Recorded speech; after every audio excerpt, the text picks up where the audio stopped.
Bonjour et bienvenue, voici notre tour d'horizon économique, géopolitique, sanitaire et boursier. Nous sommes le mardi 12 mai et pour comprendre comment tourne la planète finance, c'est sur la bourse au quotidien et nulle part ailleurs.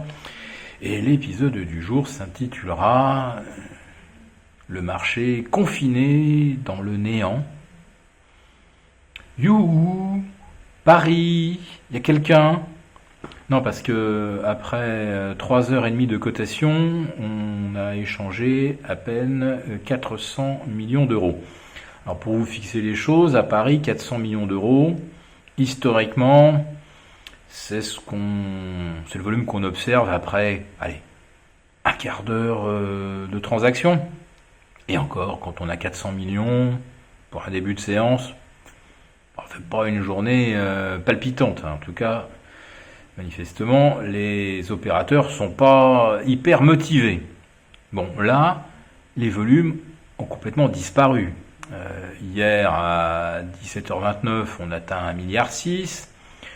Vendredi dernier, à la veille du week-end, on était en dessous de 2 milliards à la clôture. On se rapproche doucement, malheureusement, de volume quotidien de l'ordre de 2,5 milliards à Paris. Et en plus de ça, depuis le 26 mars, finalement, on est allé nulle part. Le CAC 40 à 4480. On va dire que c'est le cours pivot depuis le 26 mars dernier, puisqu'on a fait 4007 au mieux et 4350 au plus bas. Donc vous voyez 4480, c'est vraiment le pivot. Et donc le marché ne va nulle part, mais ça ne serait pas trop grave pour le moyen terme si on se disait encore, oui mais là le marché ne sait pas trop où il va, mais enfin à 4 ou 5 milliards d'échanges par jour, ça veut dire quand même qu'il y a des mouvements dans les portefeuilles, qu'il y a de la rotation sectorielle, il y en a qui doivent parier gros sur des stratégies, des puts ou des calls synthétiques, ça vend du papier mais ça achète des calls en face, ou ça vend du put et ça vend également des actions, on se dirait, voilà, les volumes prouve qu'il y a une certaine animation, qu'il y a des stratégies derrière tout ça. Bon là, la seule stratégie que l'on voit, c'est qu'on a compris que les banques centrales se sont complètement emparées des marchés. Il n'est plus question qu'un marché fixe librement la valeur d'un actif financier. Puisque les banques centrales sont désormais toutes puissantes, les gérants se disent mais il n'y a plus qu'à se laisser porter par la vague, à procéder, on va dire, à la marge, aux ajustements dans les portefeuilles. Bon, parce qu'il faut constamment renforcer Amazon, constamment renforcer Microsoft, constamment renforcer Apple, PayPal, Netflix, Nvidia, etc., etc. Donc là, on est obligé de faire des petits ajustements. Mais c'est ça le métier de gérant aujourd'hui, c'est pas de se dire j'investis dans des perspectives d'avenir. Je veux dire que l'avenir sur Amazon à 110 de PER ou 115, je pense qu'on a déjà pas mal pricé un avenir sympathique sur Amazon. Si on est à 33 de PER sur Google et Microsoft, je pense qu'on a aussi pas mal déjà inscrit dans les cours des années 2020 et 2021 qui seraient assez favorables à ces business. Donc comme personne n'achète du papier sur les niveaux actuels, que personne n'en vend puisqu'on sait très bien qu'en face il y a la Banque centrale qui fait monter, pourquoi allez-vous vendre aujourd'hui ce qui vaudra probablement plus cher demain? Donc vous ne vendez pas, vous n'achetez pas, vous ne vendez pas et vous obtenez donc un marché comme celui que nous observons avec un CAC 40 qui finit des fois la journée à 1,3 milliard à 17h29 comme vendredi, ou 1,6 milliard comme hier. Et puis aujourd'hui, a priori, si on dépasse les 2 milliards à la clôture, on sera bien content. Alors, il y aura peut-être une ou deux statistiques pour animer les échanges aujourd'hui, j'en suis pas sûr. Alors, ce qui pourrait éventuellement animer aujourd'hui, C'est cet avertissement du docteur Fauci, vous savez, c'est le conseiller des présidents américains pour les questions de santé, pas seulement de Donald Trump, hein.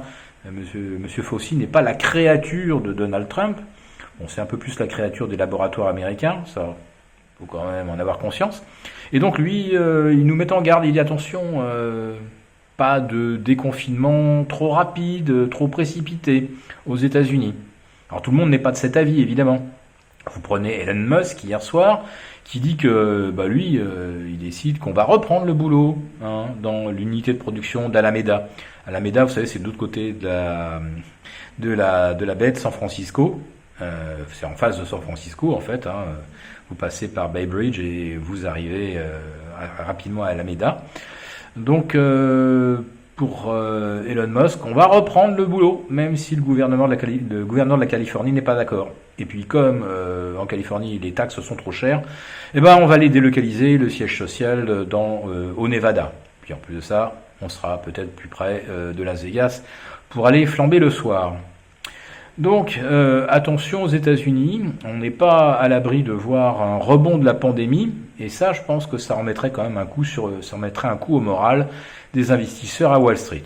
Enfin pour l'instant quand même ceux qui dominent, c'est toujours la perspective de ces 3000 milliards de déficit budgétaire destinés à soutenir l'économie au deuxième trimestre. Alors un deuxième trimestre qui va être, nous en sommes tous d'accord, qui va être horrible, mais qu'on va essayer de nous faire supporter à coup de « Ah, mais c'est moins pire que prévu ». Oui, vous me direz, la fête d'Atlanta qui prévoit moins 35 au deuxième trimestre, quand dans les autres antennes de la Fed, on prévoit moins 25, si au lieu d'avoir moins 35, on a moins 33, on se dira « Ah, mais c'est mieux que prévu ». Et si on a moins 24,5 au lieu de moins 25, on nous dira aussi que c'était moins pire que prévu.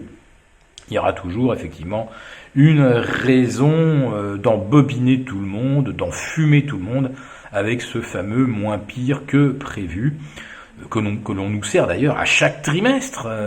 Depuis des années et des années, les bénéfices sont toujours meilleurs que prévu. Et en 2019, on se rappelle également que avec une économie qui ralentissait, on était à chaque fois sur des bénéfices meilleurs que prévu, alors qu'ils étaient systématiquement en baisse d'un trimestre sur l'autre.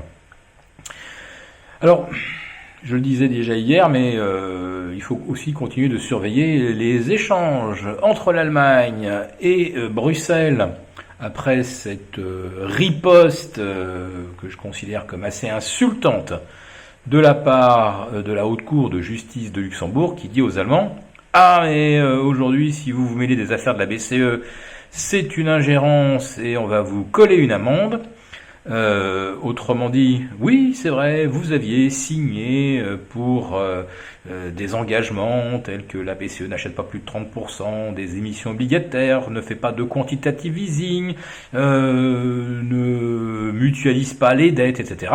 Aujourd'hui, la BCE a décidé de changer les règles du jeu. Nous les avons approuvées. Et comme nous sommes une entité supranationale, nous sommes au-dessus de vous, des juridictions locales, donc si ça ne vous plaît pas, vous fermez vos gueules ou on vous colle une prune.